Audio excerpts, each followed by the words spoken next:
Gubernur Jawa Barat yang melarang pihak sekolah sejak dari PAUD-nya sampai ke tingkat SMA-nya, melarang mengadakan pungutan apapun namanya. Parah ini anggota DPRD nih.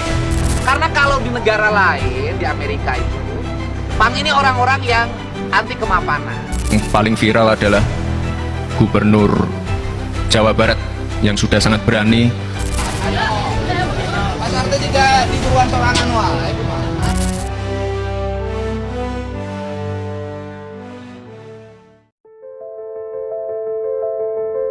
Di segmen fenomena masyarakat kali ini, saya mau ajak kamu semua ngobrol tentang sosok yang namanya hampir selalu muncul di setiap percakapan tentang perubahan di Jawa Barat.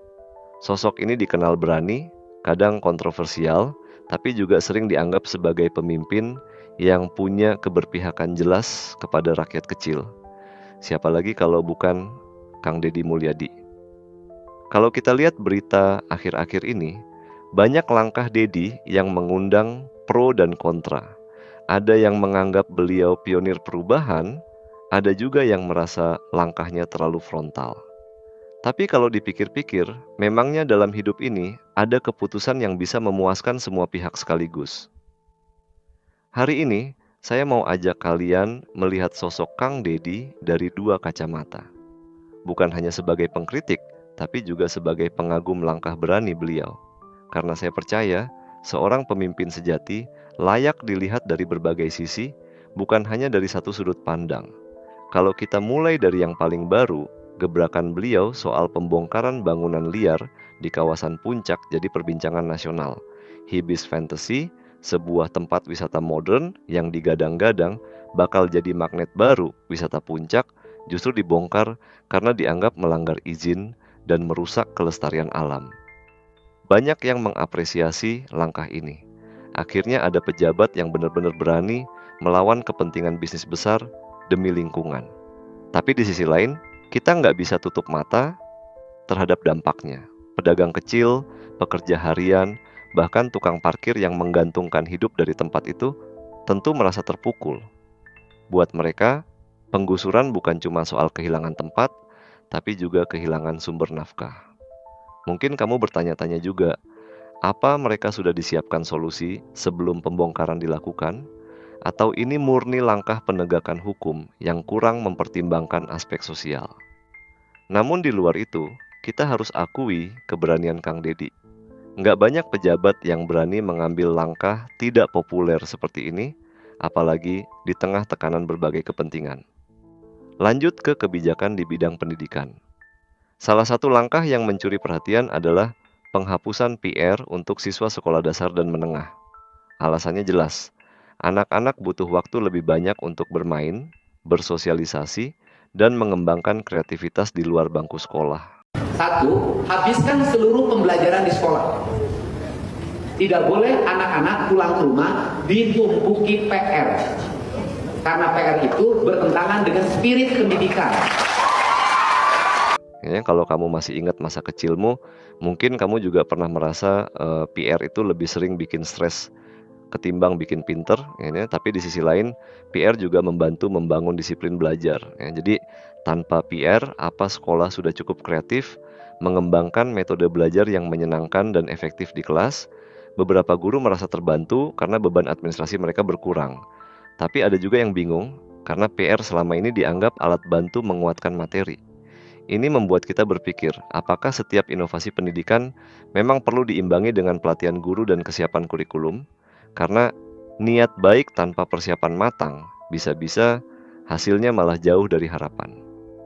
Kang Deddy juga menghapuskan tradisi wisuda untuk TK dan SD. Alasannya, agar orang tua tidak terbebani biaya tambahan yang kadang tidak kecil.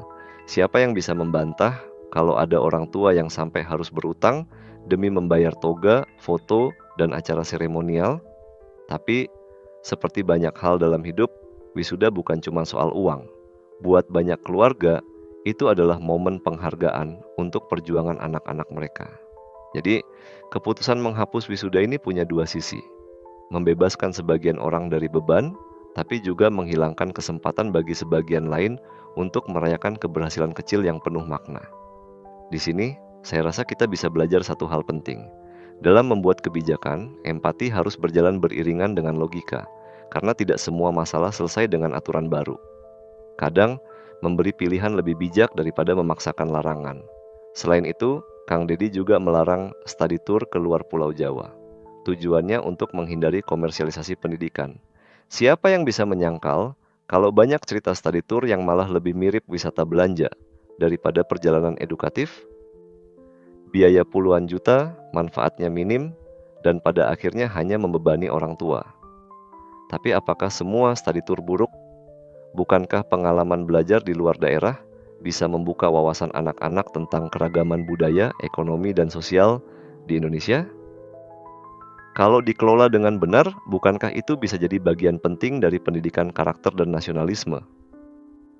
Kebijakan larangan study tour ini membuat saya berpikir, mungkin lebih baik pemerintah memperketat regulasi dan pengawasan, bukan melarang total. Karena sejatinya, pendidikan itu bukan hanya tentang apa yang diajarkan di kelas, tapi juga tentang pengalaman hidup yang membentuk karakter. Kebijakan-kebijakan ini menunjukkan sisi lain Deddy Mulyadi. Keberanian untuk keluar dari pola lama yang dianggap membebani masyarakat kecil. Tapi dalam keberanian itu, kadang ada ketergesaan yang membuat eksekusinya kurang halus. Ini yang membuat sebagian orang merasa langkah-langkahnya terlalu drastis. Kalau kita lihat lebih jauh lagi, gaya komunikasi Deddy juga unik. Beliau sering tampil blak-blakan, ceplas-ceplos, bahkan kadang tanpa basa-basi. Buat banyak orang, gaya seperti ini menyegarkan. Akhirnya ada pejabat yang ngomong apa adanya, nggak penuh bahasa diplomasi kosong. Tapi buat sebagian lain, gaya ini dianggap berisiko memperkeruh suasana. Misalnya, saat beliau menyebut ada praktik premanisme di instansi pemerintah. Pernyataan ini benar adanya, tapi cara penyampaiannya membuat beberapa organisasi masyarakat merasa tersinggung, walaupun belum tentu semua ormas melakukan hal buruk. Di titik ini, saya rasa kita perlu merenung. Dalam dunia yang serba sensitif, seberapa pentingkah memilih kata-kata yang tepat tanpa mengurangi ketegasan pesan yang ingin disampaikan? Yang menarik, Deddy Mulyadi bukan tipe pejabat yang alergi kritik. Beberapa kali, saat gebrakan beliau menuai kontroversi besar, beliau muncul ke publik dengan permintaan maaf. Bukan sekadar minta maaf ala kadarnya, tapi benar-benar mengakui kekurangan dalam proses pengambilan keputusan. Untuk seluruh masyarakat Jawa Barat, saya menyampaikan permohonan maaf apabila saya setiap hari membuat kegaduhan dengan berbagai langkah dan kebijakan yang tentunya banyak yang tidak menyukainya. Saya rasa ini kualitas langka di antara para pemimpin kita. Berani mengambil risiko, berani dikritik, dan berani bertanggung jawab. Tapi tentu saja, permintaan maaf saja tidak cukup. Yang lebih penting adalah perbaikan berkelanjutan, evaluasi mendalam, dan keberanian untuk mendengar suara rakyat. Satu hal lagi yang perlu diapresiasi adalah keberpihakan Deddy terhadap budaya lokal. Sejak lama, beliau dikenal sebagai sosok yang konsisten mengangkat nilai-nilai budaya Sunda dalam kehidupan sehari-hari, mulai dari bahasa, adat, hingga filosofi hidup. Dalam dunia modern yang makin homogen, langkah ini penting untuk menjaga identitas lokal. Karena budaya bukan sekadar warisan masa lalu, tapi fondasi karakter bangsa ke depan. Di tengah gempuran budaya global, siapa lagi yang bisa menjaga nilai-nilai ini kalau bukan kita sendiri? Tentu, kita tetap perlu kritis. Ya, kadang pendekatan budaya ini terasa terlalu romantis, ya, tidak selalu aplikatif untuk semua konteks modern. Tapi upaya menjaga jati diri bangsa tetap layak dihargai. Jadi, kalau saya harus merangkum pandangan tentang Kang Deddy Mulyadi, mungkin saya akan bilang, beliau adalah sosok yang berani melangkah di jalur berbeda meski penuh risiko. Seorang pemimpin yang tidak takut kontroversi, tapi juga tidak malu mengakui kesalahan. Seorang inovator yang kadang terlalu cepat berlari, sehingga sebagian orang tertinggal dalam memahami tujuannya. Ya, di balik semua kontroversi, saya rasa ada ketulusan untuk membangun.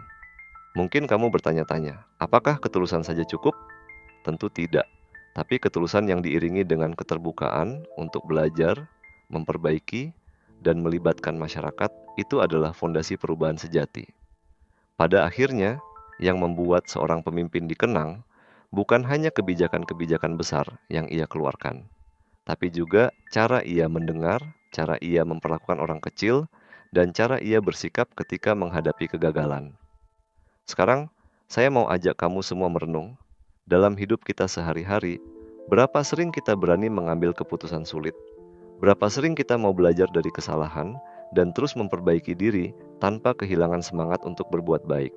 Saya percaya, perubahan besar di negeri ini tidak akan lahir hanya dari satu atau dua sosok seperti Kang Deddy, tapi dari kita semua yang mau belajar, mau kritis, dan mau peduli. Kalau kamu punya pengalaman atau pendapat tentang kebijakan Kang Deddy Mulyadi, cerita yuk di kolom komentar. Bisa pengalaman pribadi atau sekadar pandangan kamu sebagai warga biasa. Saya percaya diskusi kita justru bisa memperkaya perspektif bersama. Kalau menurut kamu video ini membuka sudut pandang baru, yuk bagikan ke teman-teman kamu. Karena perubahan itu, sekecil apapun, selalu dimulai dari obrolan-obrolan kecil seperti ini. Sampai jumpa di segmen fenomena masyarakat berikutnya. Tetap kritis, tetap peduli, dan tetap berani bermimpi untuk Indonesia yang lebih baik.